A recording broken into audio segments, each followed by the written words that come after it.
Good evening, lovers. Good evening, mga kawanda. How's everyone?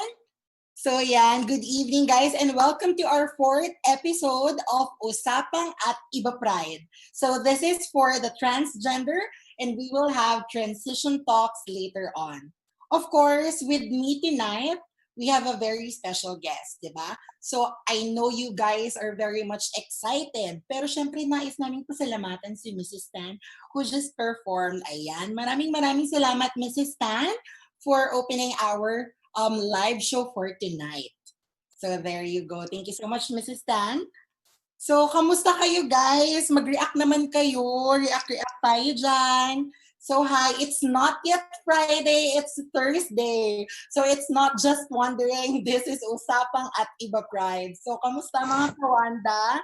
Ayan, bumabati na. Batiin na muna natin, syempre, yung mga nandyan. Hi, Mark. Uy, si Mark nanonood. Hi, Mark Belsa. Ayan. Sila Ian, sila Brian, sila Leo, sila... Ayan, si Love Yourself nanonood. Hi! Thank you for watching Love Yourself. Ayan. So with that also, diba, we would like to thank our partners and sponsors. Ayan. So this show is brought to you by Love Yourself and co-presented by Mega World Lifestyle Malls. Ayan. We would like also to thank Pilipinas Shell Foundation, PhilHealth, Macare, AIDS Healthcare Foundation, Cove Manila, Canberra subsidiary of Hetero, Front Row Cares, Victoria Court, and of course, Love It. Gusto ko talaga yun. Love It. Ayan. This live stream is also powered by Spaces. Ayan. Thank you so much, Spaces. Like nyo sila, they have Facebook page. Paki-like na rin si Spaces. Ayan. Please visit facebook.com/spaces.mnl or that's Manila if you want to watch more drag performances. Makikita nyo dyan yung mga iba't iba pang mga drag performances namin. Ayan. Ay, hindi pala ako, nila. So, ayan. And of course, please do watch Versus. Ayan, it's an esports tomorrow happening at 6 p.m. with Megan Young and our very own Red Fernandez. Uy, batchmate ko yan. So, good job. Hi, Killer Red and Megan. That's 6 p.m. tomorrow. And you just have to visit Task Us official Facebook page. So, maglalaro sila ng Mobile Legends or ML. And then yung proceeds mo, mapupunta kay Love Yourself. Yun. Meron pa ba ako nakalimutan? I think wala naman na. Ayan. So, syempre ayokong masayang yung oras dahil marami kaming pagchichikahan for tonight. So, let's start na. I'll be introducing our guests for tonight. So, let's start with, she is a freelance writer, an actress, motivational speaker, host, Gentle Angel School directress, an owner of, medyo pamigay na itong pangalan na to, owner of Miss Mela's Peanut Butter and a member of Strap. Ladies and gentlemen, and everyone, let's welcome Miss Mela Habijan. Hi, Mela! Hi, AJ. Hi, Ms Wanda. Good evening. Thank you for having. Ayan. Hello to our lovers. Thank you for watching, and we hope that within an hour about transition. Okay. Thank you so much. Babalikan kita dyan, Miss Mela. Let me just go back na sa ating move to our next guest. Okay? So, our guest is, teka lang yung bio niya. Ito na. So, he grew up in Laguna, Philippines, and moved to Winnipeg, Canada. Oh, take note, meron tayo from other country, di ba? May guest tayo from Winnipeg, Canada, way back in 2008. And he's been training in mixed martial arts for 10 years now. And after that, he started coaching kickboxing. And more recently, he started his training, guess what? As a boxer. Diba? And he's working at St. Boniface Hospital Pharmacy as a pharmacy assistant. And affiliated to Transman Pilipinas, ladies and gentlemen, we have Alexander James De La Paz or AJ. Hi, AJ.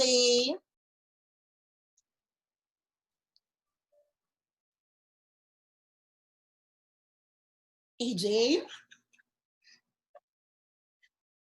I think ganyan po talaga, live na Good evening, live. everyone. Thanks for having me. Ayan, okay. Hi, Hi. AJ. Ayun na, pwede ka nang bumati. Ayan. Hi. Good evening, everyone. Yeah. Sorry, technical difficulties. The internet connection here is really bad. Bear with me, guys. I'm so sorry. That's fine, AJ. Okay. And of course, di ba, last but definitely not the least, o di ba? She is the clinic manager of Victoria by Love Yourself.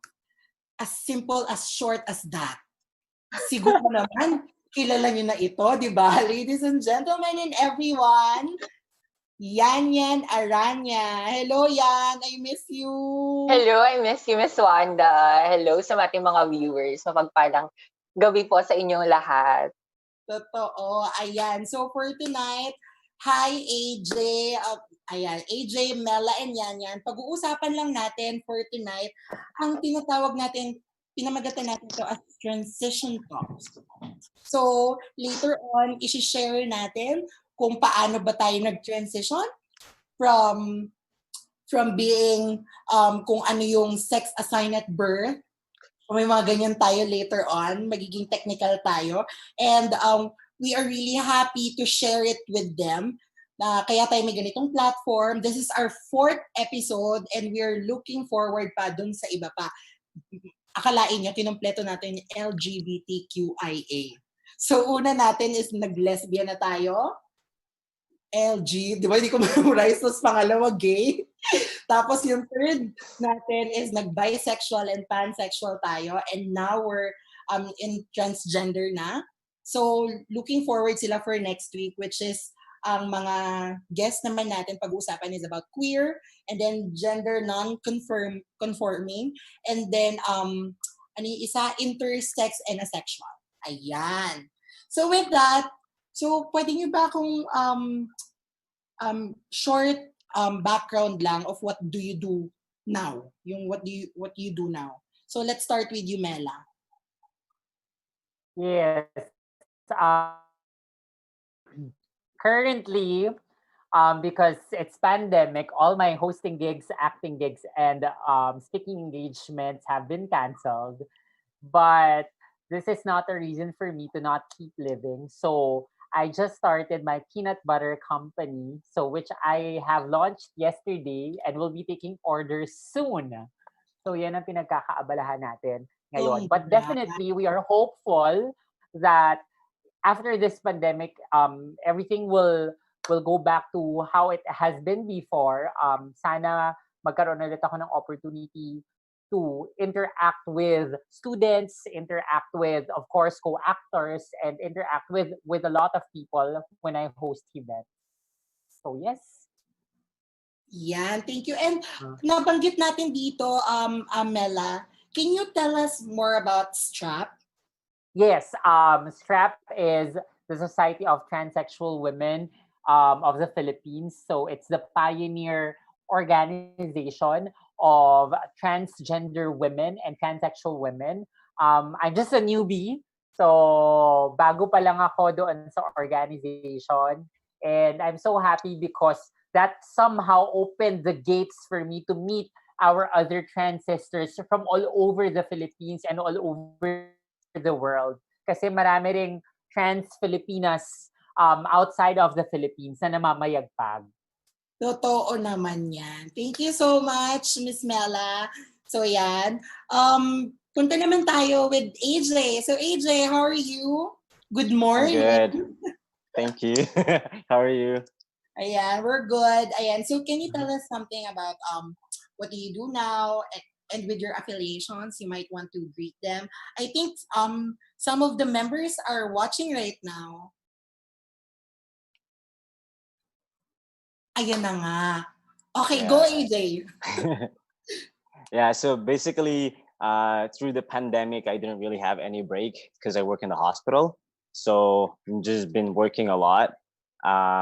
We started doing the gym started opening here, so I started coaching boxing and just basically just busy at work. Hi, Transmen Filipinas. Hey, brothers. Thanks for watching and supporting. Yes. So can you tell us more something about Transmen Pilipinas? So it's really just a group of the trans men in the Philippines. Yes.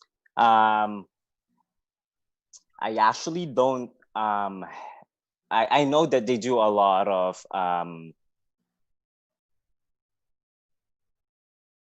they also feeding program and all that. They do a lot of soji talks, but unfortunately, because I'm here in Canada, I haven't really been with them.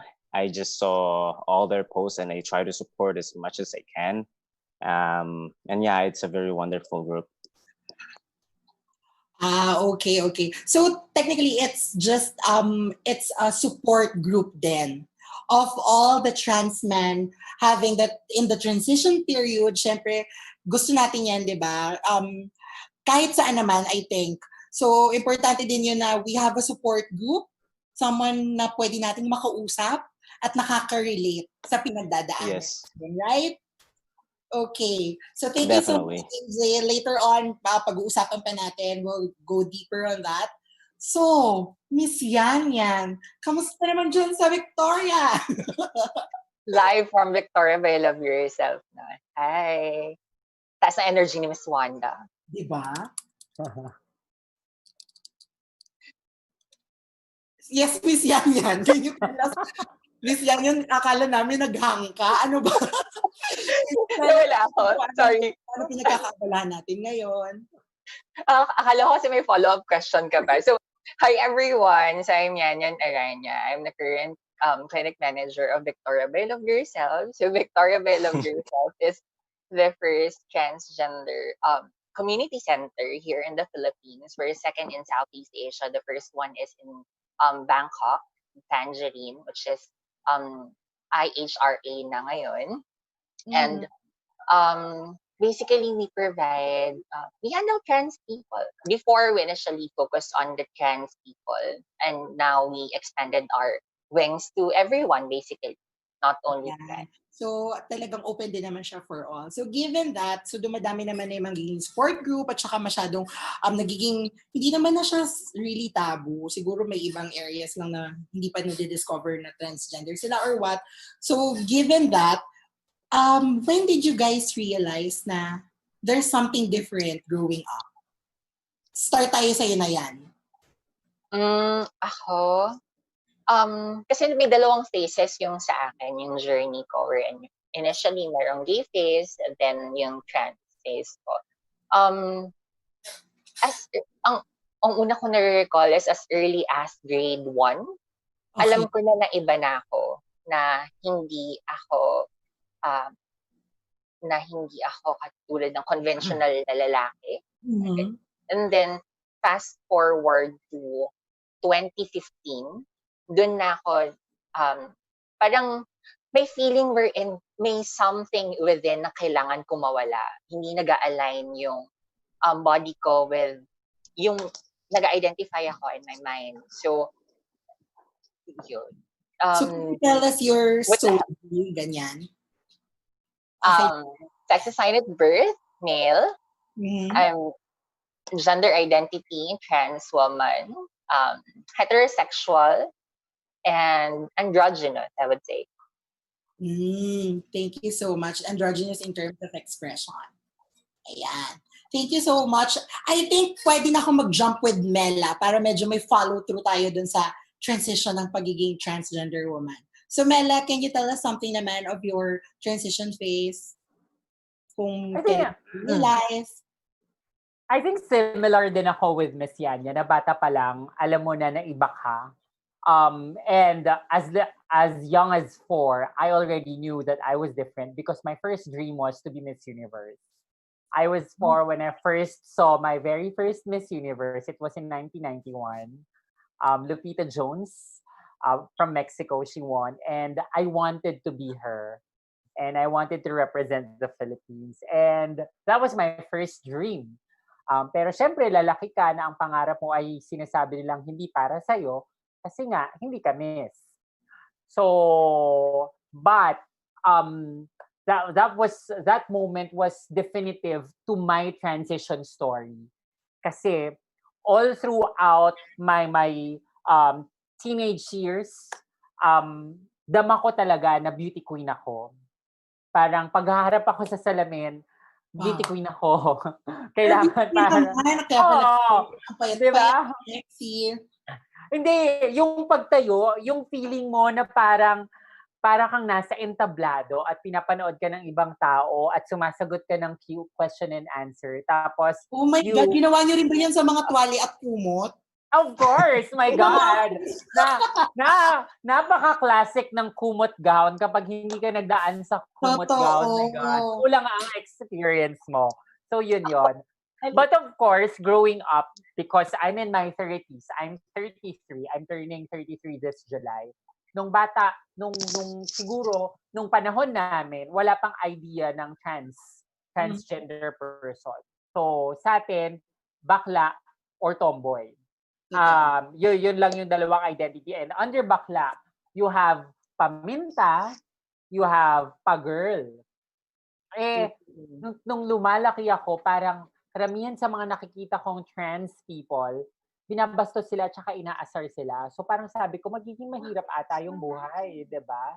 Kasi nga parang lagi kang aasarin, ganyan, lagi kang kukutsain, ganyan. Tapos pag pangit kang trans woman, parang pinagsakluban ka ng langit at lupa kasi ang definition will always be, you have to be beautiful. And I'm like, yan, katulad yan, di ba may katawag tayong passing? So, yung mali, actually, guys, hindi yun tama. Na parang kayo nag-ano yan eh. It's also a form of like discrimination. Correct. Bakit kayo merong basis of kung ano lang yung trans? Anong gusto nyo pag sinabi, kayo lang yung mag-identify sa iba ng trans? Di ba? Hindi. So it's really important that we ask also that person of his or her identity, di ba?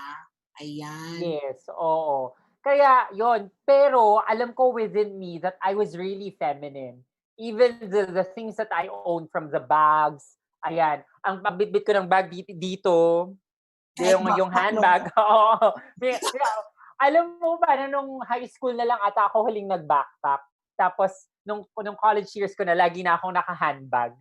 Na malaking handbag, tapos laging nandito, or nasa shoulder siya. So, I already knew that I have that feminine side. So, yung category ko dati, bagamat hindi ako nagdadamit babae, very feminine na ako talaga.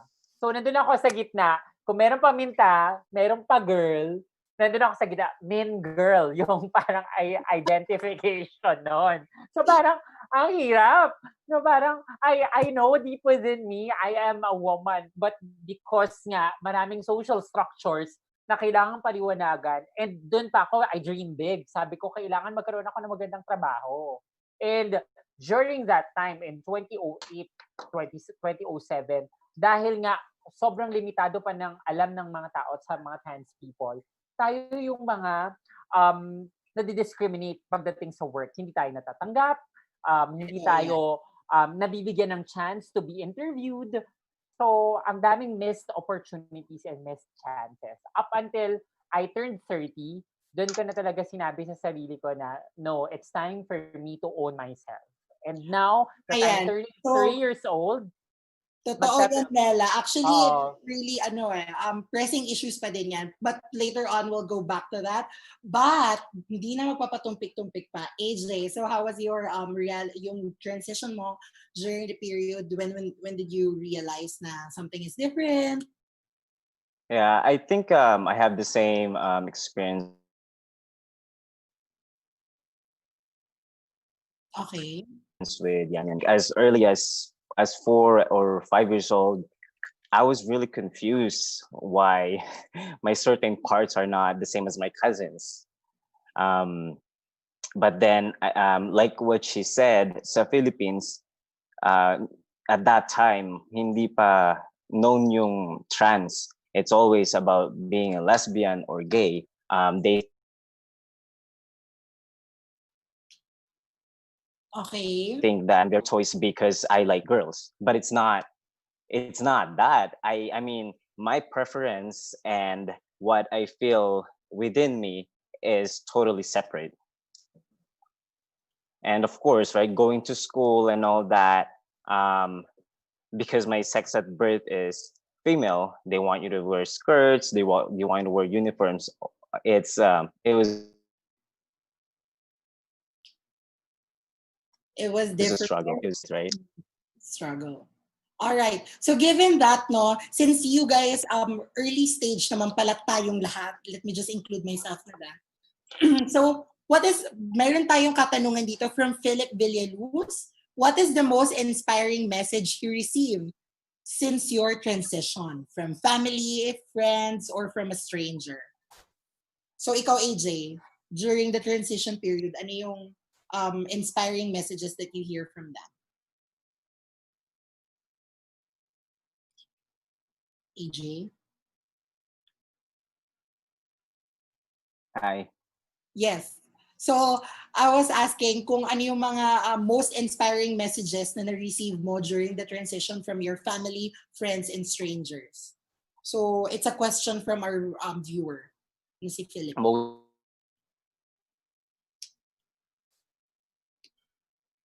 Was inspiring. I don't think it's necessarily a message, but with my situation, I've always struggled with self-worth and self-love, and I don't really have a lot of confidence. So I think the people that was surrounding me, they always just remind me how. Okay. How they. How, sorry, what was that? Oh, nagang. Yes. I said I don't think there's a specific inspirational message. Basically, most people that was surrounding me at the time of my transition, they always just say that they believe in me and they love me no matter what. Okay, so maganda naman nga rin yun. Well, I have to say na hindi naman tayo makapag-transition if we are not receiving the support from the people that surrounds us right now. So how about you, YanYan? Ako sa akin, there was one conference na inattendan ko. Not hindi directly sa akin sinabi, but to everyone in the room. Sinabi niya na hindi mo kailangan ma-attain this certain image for you to be considered as trans. At that time kasi, super striking yun kasi I was struggling with how I look, my body and all. And sobrang nakakababa siya ng self-esteem. I mean, looking at other trans women na sobrang beautiful looking and all, super pretty, mga ganon.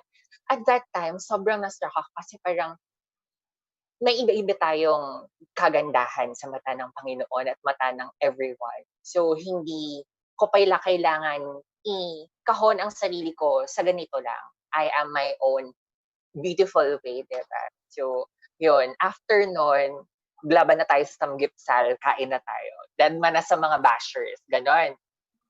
Okay. So, in general, para meron lang isang conference that yun yung nagtatak sa'yo. Mm-mm.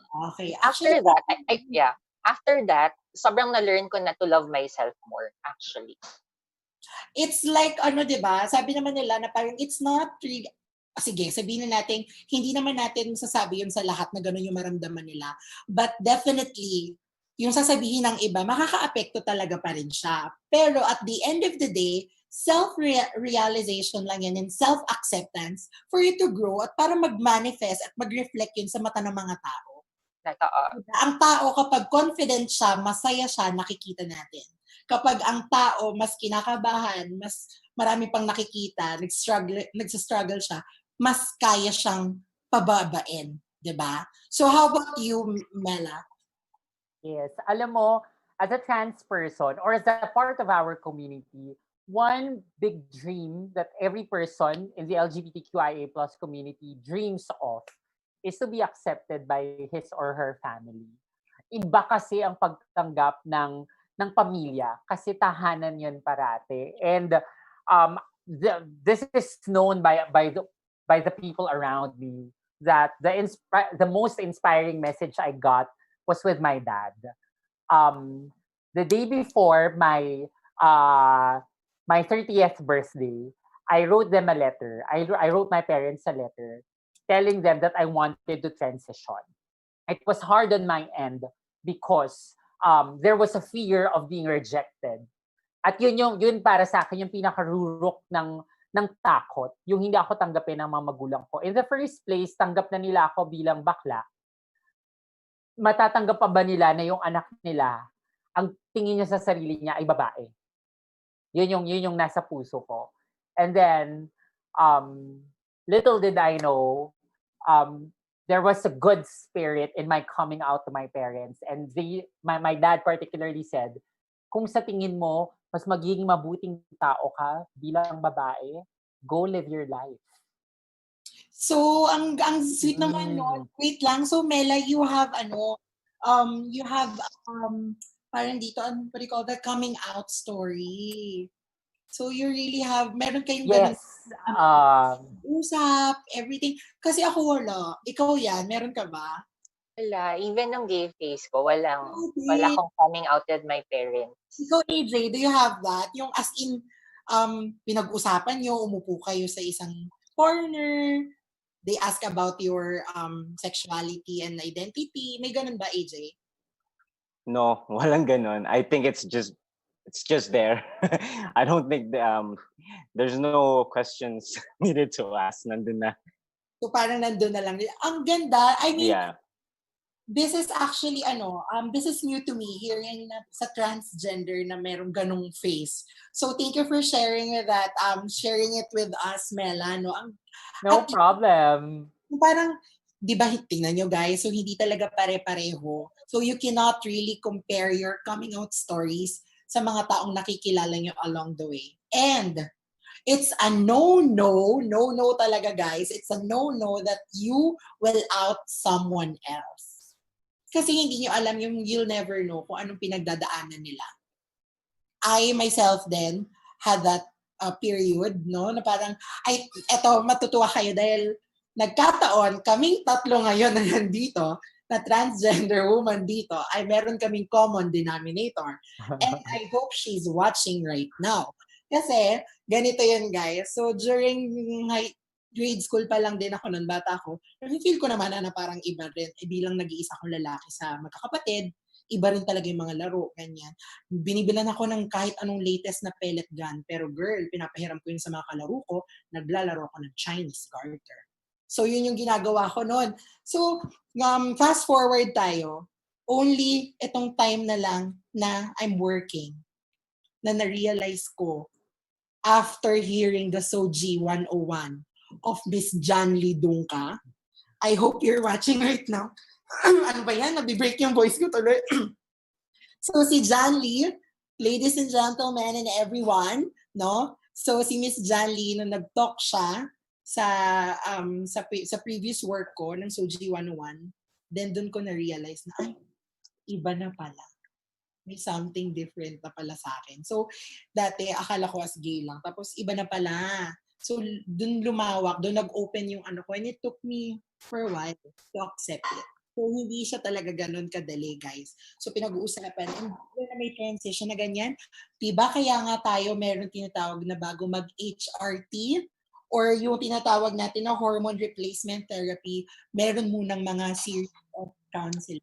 Tama ba ako, Ms. YanYan? Totoo, very important yun. Can you tell us more about it? Kung paano ba bago mag-HRT, ano ba yung mga kailangan i-undergo muna nila? Again, isa yun sa dapat very decided ka na, 101% decided ka na, ensure that you identify as trans. I mean, nag-integrate ka ng gamot sa katawan natin, diba? I mean, you'll introduce hormones to your body and there are irreversible effects. So, very important na sure na tayo and all. And very important, yun nga sinabi mo, yung counseling. Totoo. Especially, not only yung counseling, but also support. For me, not only counseling. It starts with the support, not only with your friends, but especially with your family, your support system. Siguro, start tayo with the social transitioning before tayo mag-start ng gender-affirming hormone treatment, diba? Para madali yung transition natin. So, given that, gusto ko rin itanong with AJ. So, AJ, can you tell us something kung ano rin ang pinagdaanan mo? Nag-HRT din ba? What was the procedure? And di ba ang procedure mo was done there na in Canada, if I'm not mistaken? AJ? Yeah. Okay. Yes, dito na sa dito na sa Canada. With my situation, it's a little bit different. Kasi like sabi ni Ms YanYan, dapat nauna yung counseling and yung HRT. With my situation, nauna yung top surgery. Noong 2013, nagpa-top surgery. Okay. Surgery na ako before 2016 pa lang ako nag-start ng HRT kasi I decided I wanted the bottom surgery. And you can't have the bottom surgery pag hindi ka nag-undergo ng HRT. Yeah. Oh, Pero diba, kung dun pala, okay. yeah. Pero kung for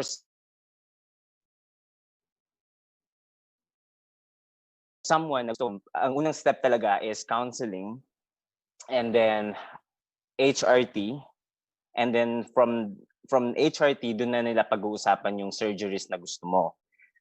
But that's here, yun yung ginagawa dito. You need a lot of counseling and paperwork na kailangan mong ayusin for you to able to do the surgeries. Okay. Procedure or yung steps. Alright. So, thank you so much, AJ. With that. At least, diba nakikita natin na siguro na dun pa rin tayo sa phase of continuous development naman. Nagde-develop pa din naman yung process. What is really important, at least nagiging available na siya sa mga taong gusto nang go next step to that, di ba? So, we have another question here from Brian Barreto. So, what do you think are the most important and helpful things you would want trans people to know about transitioning as a way of aiding them on their journey? Very pang beauty queen yung tanong. So let me give this to Ms. Mela. Ms. Mela, can you answer that question? Thank you for that wonderful question, Brian. Yes. The first thing that I want to tell a young trans person who wants to undergo transition is one, you need to be fully you need to accept yourself as a whole. You're not perfect. That's for one thing. And achieving perfection isn't the end goal. Okay? It isn't the end goal. But it's really living your truth. Because based on what I've seen so far, may mga dahilan may mga iba't ibang dahilan yung mga trans people kung bakit nagta-transition. At ang pinaka-basic ay gusto maging maganda. Hindi ganda ang batayan sa buhay na ito. Yes, it's good. It feels so good to be beautiful. But somehow, if you don't feel beautiful about yourself, it will lessen your worth as a person. Na parang continuous yung struggle mo of finding that physical beauty that you want to achieve. At naniniwala ako doon sa sinabi ni YanYan kanina na parang syempre dadaan ka at mag-undergo ka sa phase ng insecurity. At yung insecurity na yon will always be a burden for you. So you have to free yourself from those insecurities and find a way in which you need to tell yourself that you're complete and you're valid. Totoo yan. Alam mo, Oo. minsan, para kasing nawawala, parang it defeats the purpose of transitioning sometimes. Nakakalimutan siguro nila na parang at the end of the day, you have to ask yourself, why are you doing this? Is this for yourself or for someone else to acknowledge it? 'Di ba? So parang sana, let's do hope. Yung mga transgender ka-umbrella natin is that, or to anyone na nasa transition phase nila, huwag niyong madaliin. It's fine. Parang dapat ma-feel niyo na parang there's a need to do that for yourself. Hindi yung need na para sa ibang tao para matanggap ka. Kasi ang hirap noon. Or, Paano pag yung taong gusto mong patunayan ng ganun, kailanman hindi tanggap kahit anong pang gawin. Di ba? You get what I mean? and to add to that, Ms. Wanda, wala kang dapat patunayan sa ibang tao.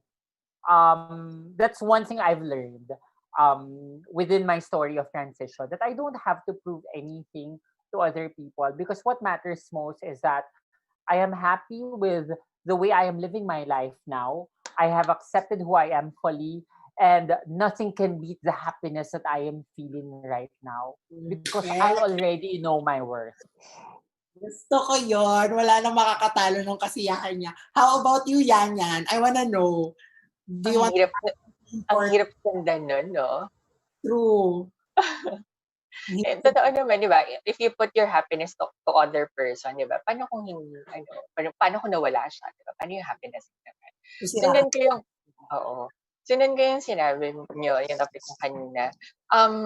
Isa sa mga gusto kong sabihin for the other trans people, na sana din alam ko nung dati, nung nag-start pa lang ako, na wala tayo sa marathon para magmadali na ibang mga tao, kasi na kailangan at this time, kailangan sa isang linggo, ultra feminine, super fresh, or ultra masculine na ako para sa mga kapatid natin, mga trans man. Yung mga ganon, yung nagsiset tayo ng deadline, wherein ang effect nun ay there are trans people na nag-overdose ng hormones just to parang may thinking na ma-achieve natin agad-agad yun, which is hindi dapat ganun, guys. Kailangan natin pangalagaan ng sarili natin, di ba? At very important na medically supervised, especially yung pag-hormones natin. Pangalawa, may mga scenarios, instances wherein hindi umaayon sa atin na pagkakataon. May mga taong malapit sa atin na hindi agad-agad tanggap ang ating identity, and that's okay. I mean, it's a new thing for them, 'di ba? Sa atin din nahirapan tayo i-align ang sarili natin with our own identity. Sila din, there are times na hirap sila to understand it agad-agad, and that's okay. Always remember there are support systems available everywhere. Basically, tingnan mo nga, meron tayong from the international community stage. I know. Diba? And yun, kasi nung nag-start ako, doon ako nahirapan. Wala akong kakilala, wala akong support. Then, Jan Lee, Coco Crunch. So, si Jan Lee talaga. So, diba? So, and also love yourself. Totoo. Alam mo, ang maganda talaga about it is that kailangan mo muna siyang matutunan bago mo siya gawin at bago mo siya magawa. Diba? Bago mo matanggap ang isang bagay, syempre, you have to really weigh things na parang you have to ask yourself, ito po talaga yung gusto ko. Kasi parang, for me, feeling ko lang na parang once ginawa mo kasi ito, baka mahirapan ka na naman kung babalik ka pa. Gets mo yon? Tapos parang, sabi nga natin, di ba, it's okay lang naman na parang, sabi nga nung mga naging previous episodes is that you can really, ano ba yung magiging gender identity mo now, sexual orientation mo tomorrow. So it's really fluid, di ba? So that's fine, namnamin. Huwag tayong magmadali. Sabi nga niya, and this is not a contest. This is a contest or a battle of yourself. Ikaw lang rin yan at the end of the day, kalaban mo rin lang rin sarili mo. So anything to add about it, AJ, yung most important or helpful things during your transition? We want to know more about it sa mga transmen naman natin na mga kaibigan.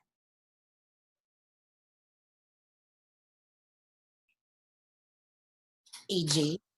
Okay, sorry, can you repeat the question? Naghahang talaga siya. I'm sorry. Okay. So, can you share lang siguro most important na mga helpful things lang that you can give a piece of advice sa ating mga nagta-transition na trans man? Yeah. Yeah, AJ, we're losing. like yung mga, of course, it's very, oh my Okay, gosh, go. sorry. Yung sinabi niyo about the physical aspect, like with me, for the most part, tapos na yung surgeries ko. Pero I think in the beginning of the transition or the surgeries, kala ko after matapos tapos na lahat ng problema, right? Pero hindi. Obviously, I'm so happy na nag-match na yung isip at puso and yung katawan, right? But the most important thing is to fully accept and love yourself. And sometimes kasi I think I think we think na pag we put ourselves first na nagiging selfish tayo. But it's actually the other way around. Kasi kung hindi mo mahal yung sarili mo at hindi mo tanggap yung sarili mo, yung lens mo sa world is different. Kasi if you fully love and accept yourself, there's not gonna be any space for hatred and discrimination. Totoo naman yan. I have to agree with right? that. To start within ourselves. Totoo. Yeah. So talagang paniniwala yan sa sarili mo, diba? So, follow-up question ito, Ms. YanYan. I think na-mention mo to, pero can you tell us more about it? From Paul Hunyo, what can you say to trans people who self-diagnose? Why is it important for them to consult a medical practitioner for their HRT? Can you repeat the second question? Sige, yung question is that, ano daw yung pwede natin, what can you say about the trans people who self-diagnose? And then why is it important for them to consult a medical practitioner for their HRT?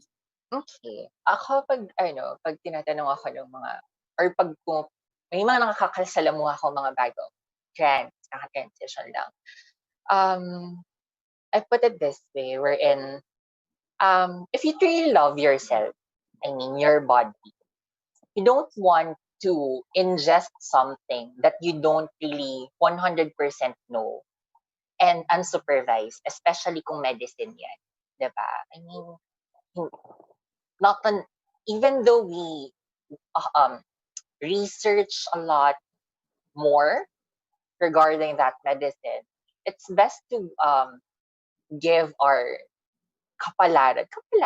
I mean, to the doctors wherein pinag-aralan talaga nila yun. Diba? And there are different side effects for different persons. Pwedeng hiyang yung ibang tao. Kasi common yan dito sa Pilipinas wherein, I mean, nung nag-start ako, yun yung unang narinig ko wherein there are mama trans. Kung ano yung regimen ni mama trans, yun na yung tinitake ni baby trans. Diba? Pero may ibang problema internally. Minsan ang ibang mga tao, I mean, ibang mga trans, pwede may problem siya with the heart. Tapos yung pinag-adapt mo na regimen is wala naman pala. Tapos nung tinake mo siya, it might cause you more serious problems in the future, diba? Yung iba parang medyo dina-downplay yung side effects ng hormones wherein, wala naman yan ngayon, wala naman ako nararamdaman. Pero keep in mind na in the long run, kapag hindi swak sa atin, magkakaproblema tayo, diba? Totoo naman. Kaya di ba very important talaga to still seek dun sa medical practitioner natin. Kasi hindi naman pare-parehas tayo na magiging side effect. Parang meron akong yung mga friends natin, hello, kaway-kaway sa mga tranny sisters namin na biglang nagsasabi na nagtitake na ganitong pills, pumapayat. Nagtitake yung isang ganito, tumataba. So iba-iba talaga siya. So parang at the end of the day, it's really yung sistema mo rin ng isang individual yung titignan kong effect, di ba? So maybe baka, hindi ko sure, kasi wala pa ako sa HRT, wala ako sa mga, kahit ano pang, other than sa ganitong pag-express ko ng sarili ko, like, ito, di ba? Na parang wala pa naman ako dun sa point na nakita kong it's a need na for me to do HRT. Pero sa ganyan ba, iniiba-iba ba yung gamot? Kunwari, paano pag hindi effective? Totoo. I mean, there are a lot of combinations naman na pwede natin gawin. And it's best to consult your healthcare provider para ma-achieve natin yung 100% freshness, diba? And, diba? Yung ganun. I mean, siguro, naiintindihan ko yung pinanggagalingan nito wherein, initially kasi, there are a lot, hesitant ang mga trans na mag-consult with healthcare providers because sobrang onti lang ng gender-sensitive healthcare providers here in the Philippines. Or there are people wherein nag-consult. I mean, may initiative to have themselves checked with a doctor and all. Pero naka-experience ng discrimination, mga ganyang tipo. Given that, yan talaga yung next question ko, no? So, thank you for putting that up. Sorry naman. Nagulat ka ba? It's a prank, baby! Char. So, ganun ang eksena. Ano ba itong boses ko? Laging namamalat kapag live. So, ang eksena is that, di ba, given that kulang pa rin yung mga facilities natin or yung mga very welcome with gender diversity, no? So, gender sensitivity. So, katulad niyan, it's also a big factor for them. Kaya sila napipigilan to do the right process, di ba? So, now, my question is, ano yung sa tingin yung, ano sa tingin niyo yung naging pinaka-biggest challenge na na-experience niyo yourself transitioning? Ayan. So, let's start na with you, yan, bilang na simulan mo na siya. Siguro ako yung isa sa mga problem ko talaga na nag-transition ako is yung support. Lalo na in the initial phase ng pag-transition ko. Kasi wala eh. I mean, before Love Yourself, wala talaga akong, even though may mga friends akong gay, but syempre, iba kasi yung struggles ng as a trans person from being gay, diba? So, hirap ako. And also, buti na lang, nakilala ko si Janly, dun ko na, nung orientation yun in Love Yourself, and also, coming across with other volunteers na super diverse in Love Yourself, diba? And also, meeting other trans people like Ate Mela and all, which super na-inspire ako, and mas naintindihan ko pa yung sarili ko. Yan. Big hug from your Love Yourself family and trans family. So, di ba? So, that's how really important is no? So, nakaka-touch naman yun. So, Janly, if you're watching, marami ka nang na-touch na heart. Going to next na is Mela.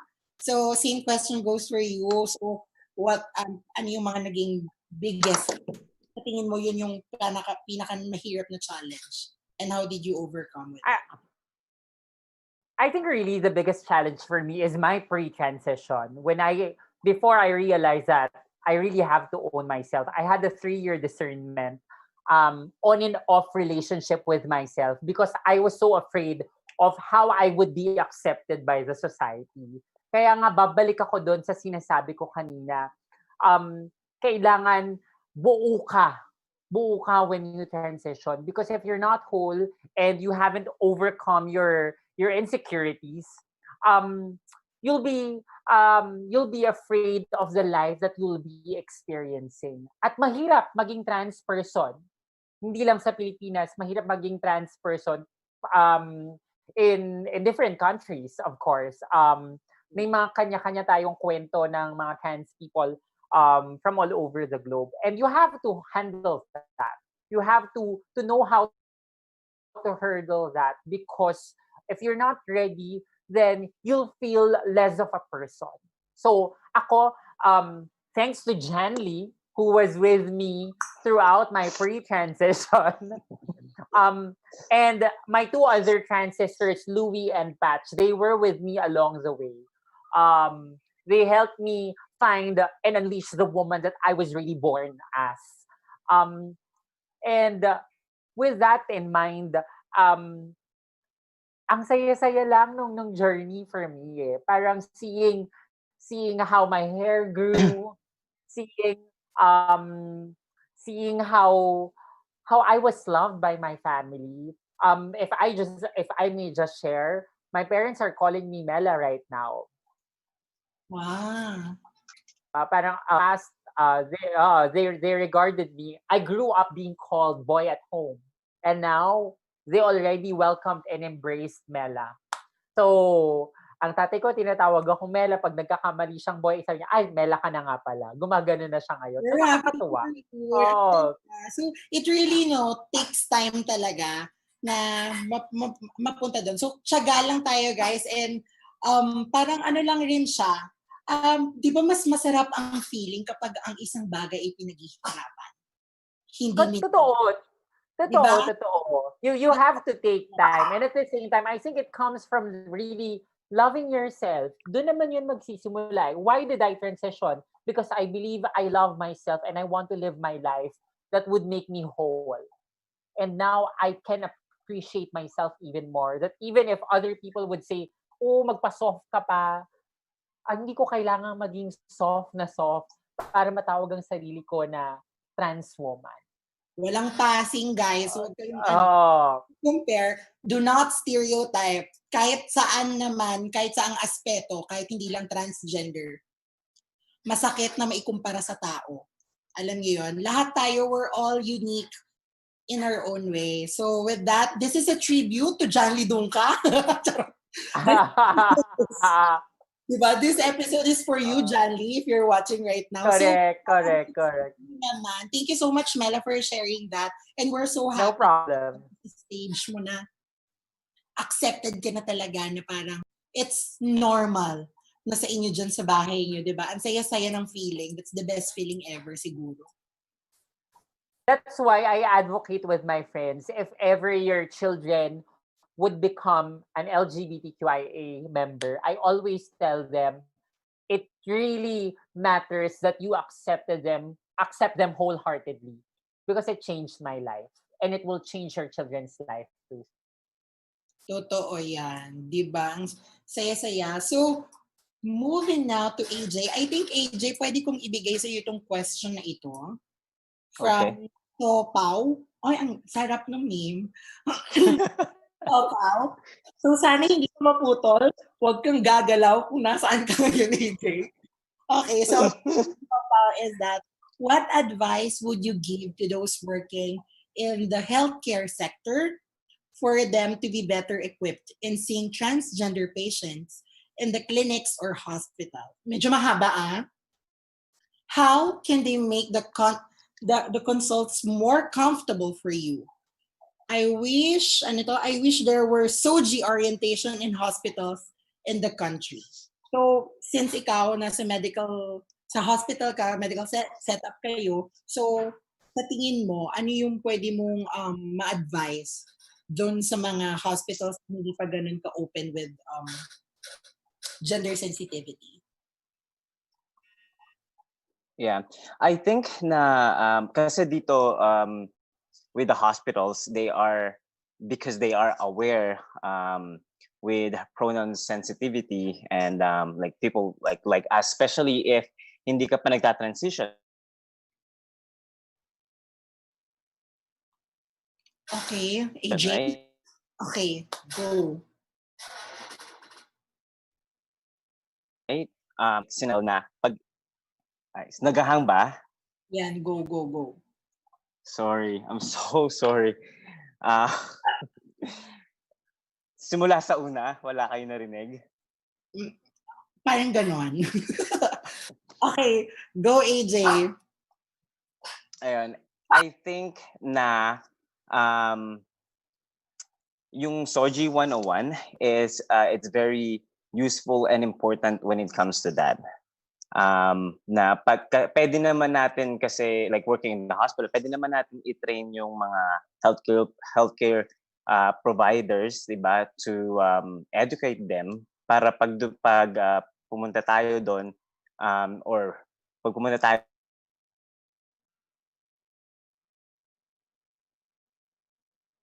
dun sa hospital, ini-ask, di ba, yung person kung ano yung pronouns na prefer nila or what are their day for, ganon. I think it's mostly educating them about Soji 101. I agree with that. No, sana talaga pwede siya talaga lahat, no? And by the way, speaking of that, guys, ang Soji naman with our modern time, no, it's readily available sa internet, 'di ba? So Yes. if you really Yes. guys are curious about it, so as much as we want, actually ang saya-saya pakinggan, 'di ba? Ang saya-saya nitong pag-uusap, lalo na pag pinagsama-sama na tayo ng mga umbrella, no, ng spectrum natin, siguro abutin tayo ng week ng pag-uusap. So ang saya-saya lang. So imagine niyo guys, in reality, that's the ideal, no? In the ideal world, yun yung gusto natin na mangyari, na dapat wala nang natatakot, wala nang nahaharang, wala nang na-judge the way we look, 'di ba? Gaya nga na sinasabi ni John Lee din dun sa sa mga soji niya. John Lee, bayaran mo kami. Dami namin banggit sa dito. So sa mga soji, 'di ba? It's always better to ask. 'Di ba? Lagi po tayo magtatanong, let's not assume. Parang love life lang 'yan. Huwag kang mag-a-assume, baka ikaw lang ang nagmamahal. 'Di ba? So sayang lang. Sayang lang din yung parang hindi naman tama na i-judge natin siya. Remember, ang na-judge mo sa tao is ang expression niya lang. The way he or she or they dress up themselves. But you have to ask kung ano ang gender identity nila and sexual orientation nila. That is something that you have to ask. Well, actually, hindi na nga rin applicable na i-judge mo sila based on the way they dress up. Kasi sometimes, paiba-iba ang expression ng isang tao. So, laging meron ng, sabi nga ni John Lee, politely ask daw. Dapat in a polite way mo siya itatanong. So, I think, let's just do hope na ganun na mangyari. Pero luckily, kung nasaan din ako nag-work ngayon, baka gusto natin i-share sa kanila din yung mga naging experiences natin. Ako, I just want to share ng greatest fear ko, gaya ng tinanong ko sa inyo kanina, is that comfort rooms. Iba talaga. Meron talaga akong takot dyan. So, kahit saan ako magpunta, up until now, hindi ko alam, talagang iba eh. Natatakot ako hindi ko maiwasang hindi matakot sa sasabihin ng iba na makakasabay ko. Kahit pumunta ako sa CR ng babae, nakakahiya. Iwan ko, may ganun akong, kaya nga siguro something sa akin pa to. Kailangan ko i-develop, guys. Bago lang ako dito. Kaya, alam niyo yun, okay lang yan. So, parang sinasabihan ko lang yun minsan. Kaya, madalas, alam yan ng mga friends ko. Alam yan ng mga friends ko na pag ang CR ay hiwalay ang babae sa lalaki. Tapos, marami siyang cubicle sa loob. Hindi ako nagsi-CR. Pero pag isahan niyo, nagsi-CR ako. So, hi Starbucks, alam niyo na. So lagi ako nagsi-CR sa mga ganyan lang, common CR. Tapos, ayun. I think lahat ng na-experience yun eh. I mean, ako din naman experience yun before. Diba? Oo, kasi sometimes parang, kahit alam mo, feel mo naman na babae ka, hindi talaga maiiwasan eh, di ba? Na parang mahihiya at may takot factor ka din talaga. So, sa transition period, well, I would say, di ba, na parang it's okay kung matagal yan kumpara dun sa mga nakilala mong mabilis na nag-transition, as long as you accept yourself, yun yung nagmamatter. Right, Mela? Yes. You need to enjoy your journey. You need to appreciate that every day is a small step, and every day will always let you unleash the beautiful woman or beautiful man that you are destined to be. Ayan, ang saya-saya. Oh my God, we medyo na-reach na natin. We are now 1 hour and 10 minutes. So, bago natin i-end ang ating show is that, do you guys have any piece of message bilang Pride Month ngayon, 'di ba? So, would you like to say your piece to our fellow LGBTQIA+ community? Start na sa'yo rin, Mela. Ay, okay. Always remember that you're a valid person, and that validity will always remain within you and will make you stronger. The world is unfair. People will throw things at you, but if you know your worth, you'll keep the fire burning, and it will make you um, a happier person if you appreciate that no matter what happens in this world, as long as you love yourself and you express love to other people, your life will be meaningful. Ayan, ang ganda-ganda. Thank you so much, Mela, for that. And how about you naman, AJ? Yun, medyo pareho at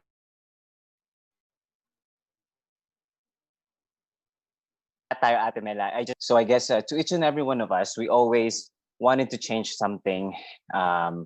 It's either within us or surrounding us, or as big as changing the world.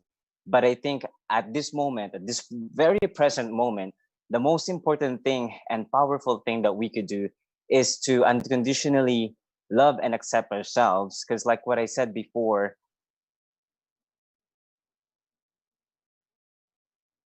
if we fully for hatred and discrimination, because at the end of the day, we need to remember, regardless of our beliefs, regardless of our statuses, regardless of where we came from, we all want the same things. We want respect, we want to be accepted, and most importantly, we want to be loved. Totoo naman. Tama. Thank you so much, AJ, for sharing that. So, batiin naman natin syempre yung mga Transmen Pilipinas. Hello, guys, sa community Yeah. na yan. Maraming salamat. Doon natin nakilala si AJ. Thank you, guys, sa pagsagot yan. Salamat kay Mark. Binabati ko si Mark pala. Ayan. So, ayan. Thank you so much, AJ. You're welcome. Yan. Ayun, hello sa mga kapatid natin, mga trans men, especially those mga members ng mga Trans Men Philippines. Ako naman, for me, everyone should deserve to be treated equally, no matter what your SE is. And let's keep an open mind with the diversity of sexuality. I know a lot of people are hesitant to understand these certain concepts kasi masyadong technical or whatnot dahil bago pa. Pero I hope na meron tayong initiative to do and understand everyone and put kindness in the center of everything that we do. Kasi yun naman it starts from there. And ayun nga, for those kakastart pa lang mag-transition, those na nahihirapan sa pag-transition, kulang ng support, always remember na andito kami.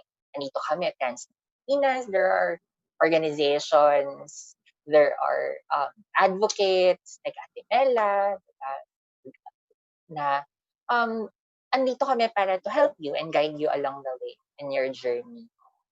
Hindi ka nag-iisa. Yan. Thank you so much for that very wonderful piece of advice, words of encouragement and wisdom. So, totoo naman yun talaga na parang self-belongingness nasa nasa hierarchy of needs natin yan, di ba? Pero syempre, yung self-actualization, importante pa din talaga yan. Well, for me naman, siguro sasabihin ko na lang na dadaan talaga lahat tayo sa phase na china-challenge tayo ng panahon at kung ano-ano pang other factors. So, ang importante lang doon, huwag niyo masyadong damdamin. Huwag niyo, may sinasabi kasi na parang namnamin niyo yung, may ganun parang it's okay not to be okay, sabi nga, di ba? Pero, pangit naman kung masyadong nag-focus ka na. Na parang, ay, sad ako, ay, hindi ko kaya. So, dun ka na lang. So, dapat mag-isip tayo ng mga bagay kung bakit tayo nag-move forward. So, we should always find reasons kung bakit tayo mag-move forward. So, it goes for, not just for transitioning in life, in general. Ganyan naman talaga. So, para sa mga friends natin, mga kapamilya natin na nasa LGBTQIA+ community hanggang Z, hanggang sa hindi pa nade-develop, so hanggang sa hindi pa nade-discover na kung ano mang kulay or spectrum, kung ano mang meron kayo sa rainbow. At the end of the day, lahat naman tayo ay pare-pareho. We're all humans, Na parang, we'll get there. Na may realize ng lahat na this is for all. This is something na right, not a privilege to be offered lang to very few people. Ayan. So as long as we have respect and love, I think we will have a better world. Ganda! Kala mo, pero ako kay Mela. Pero totoo, guys. Parang, ang saya-saya ko lang na parang syempre, di ba, nung nagkwentuhan tayo, as in parang kwentuhan ngayon na ang dami ko rin natutunan sa inyo. Diba? Ako hindi ko talaga inalam rin kasi yung transition. Wala pa ako kasi talaga ng dito, ito yung naging parang way na nalaman ko talaga kung anong ibig sabihin ng mga pinagdadaanan ng isang transgender na tao. From HRT to all other procedures, psychotherapy, counseling, lahat. So dito ko na-realize. So this is also a good platform. Di ba? Natuto din ako. So thank you so much for sharing your experiences, sharing your stories. YanYan, Ms Mela, AJ, all the way from Winnipeg, Canada. O, di ba? Ang ganda ng mga pag-ano natin. Maraming salamat. This has been a very, very wonderful night. But before we end that, I would like to thank again our sponsors and partners. So, we would like to thank our partners and sponsors. This show is brought to you by Love Yourself and co-presented by Mega World Lifestyle Malls. We would like to thank as well Filipinas Shell Foundation, PhilHealth, Macare, AIDS Healthcare Foundation, Cove Manila, Humber, subsidiary of Petro, Front Row Cares, Victoria Court, and Love It. Also, this live stream is powered by Spaces. Please visit facebook.com/spaces.mnl or Manila if you want to watch more drag performances. And do not forget, guys, please do support Versus the Esports. That's tomorrow happening at 6 p.m. together with Miss Megan Young and our very own Red Fernandez. So all you have to do is to just visit the Task Us official FB page. Ayan. Tomorrow yan, guys, 6 p.m. At after nyan, jump na kayo syempre kay Just Wondering 8 p.m. Hello! Diba? So yung ganyan, guys. So support tayo. So maraming salamat sa ating mga sponsors. And we're open for future sponsors pa and partners. Just email us. We're very, very much welcome with all our new connections and linkages. So maraming salamat with that. I think pasalamatan na natin lahat ng viewers. Maraming salamat, guys. Happy Pride sa inyong tatlo. Happy Pride, guys. Batiin naman natin sila ng Happy Pride. Happy Pride! Yes, Happy Pride, everyone who's watching right now. Happy Pride. Let's enjoy this month. Happy Pride. Happy Pride din dyan sa inyo sa Canada, AJ. Thanks, Thank everyone. you. Happy Pride. Thank you. Thanks, everyone.